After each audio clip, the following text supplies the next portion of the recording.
รีวิวน้ำเตะซ้ำซ้ายน้ำเกินนี้เดี๋ยวมึงต้องจะลุกไม่ได้ใช้ทางคนนี้เขาเป็นผู้ประสบภัยเนาะทุกคนน้ำท่วมบ้านฝรั่งไข่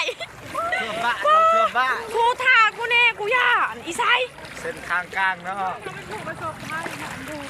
พี่ได้ไม่ได้อันนี้ยังน้อยพี่ก้านี่ไล่กว่านี้บ่อุ้ยสู้พี่ก้านี่ไล่กว่านี้บ่มาเบิ่งเนาะน้ำท่วมรถจักไปบ่ได้รถใหญ่ก็ไปบ่ได้อยู่เจ้าท่าเบิ่งเด้อรถจักไปบ่ได้เลยไปบ่ได้รถจักนี่จักไปบ่ได้เลยตายรถจักไปบ่ได้เนาะจักไปบ่ได้เนาะรีวิวรถจักไปบ่ได้เนาะจักไปบ่ได้มันไปบ่ได้ทุกคนรถจักหันรถพี่โก้ก็ไปบ่ได้เอาเรื่องมันจะสะดุดนี่เนาะโอ้ยแบตเสี่ยวค่ะกระซิบรถทุกคนได้ไม่กระดังได้ใช่รีวิวปีก้านี่กับปีนี้จะได้ลายปีนี้กับปีก้าจะได้ลายขึ้นมาไว้เลยเนาะมึงสาวนี่เขาบอกมีสามหมาสบายดีเนาะท่านผู้ชมวันนี้เรามาเบิ่งน้ำเซ่ซับซอยเนาะขึ้นมาหอดเพื่อนคนเดินน้องเฮียนเนาะอะไรประมาณห่อนทางห้วยมีแห้งเนาะ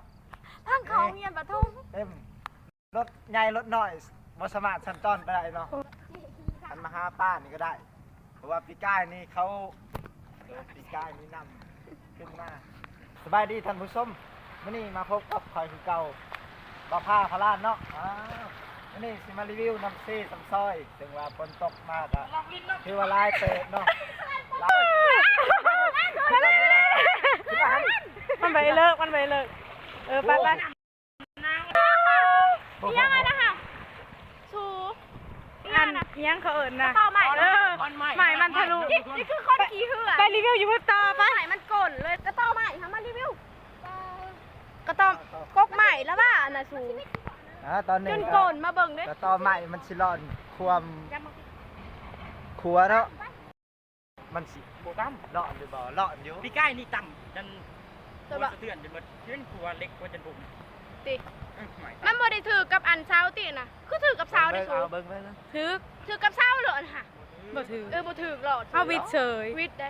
มันลงหลุมเลยลงน้ำดูนี่ใหม่บอกใหญ่เนอะจะหน่อยนี่ตัวนี้อีกทูนี่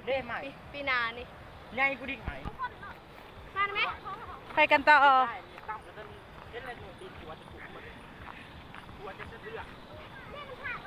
สับมาบังผักนี่สบายดีเนาะมาบังผักนี่กันตอนนี้เรากันยางเอาเขาจูดนั่นผักนี่เนาะยืนมาเซ่เป่าดังนี่ฝนตกลายมือโบเวนวาเนาะถ้าสมเป็นวาน้ำเซ่ก็คือว่าลายเติมมาเบิ่งนี่ถ้าสลันจุดมาเบิ่งนะครับคนเหนื่อยน้ำเกาะมาไว้ในห้องลายมือมาไว้เขาเดียวเนาะเชิงว่ามือสาวนี่มันบริลายทำเนี่ยสาวนี่ยังเห็นจีหินอยู่ในนั้นเนาะแต่มือนี่ก็เดี๋ยวนี้มันขึ้นมาแล้วเนาะตายเลยถ้าสมบัติกะสิต้องไปนี่ก็เซ่ชวนลายบ่เห็นเขาอันมาตึกสะดุดเนาะจะเก่าเข้ามาตึกได้สะดุดนี่ก็ได้ในคดี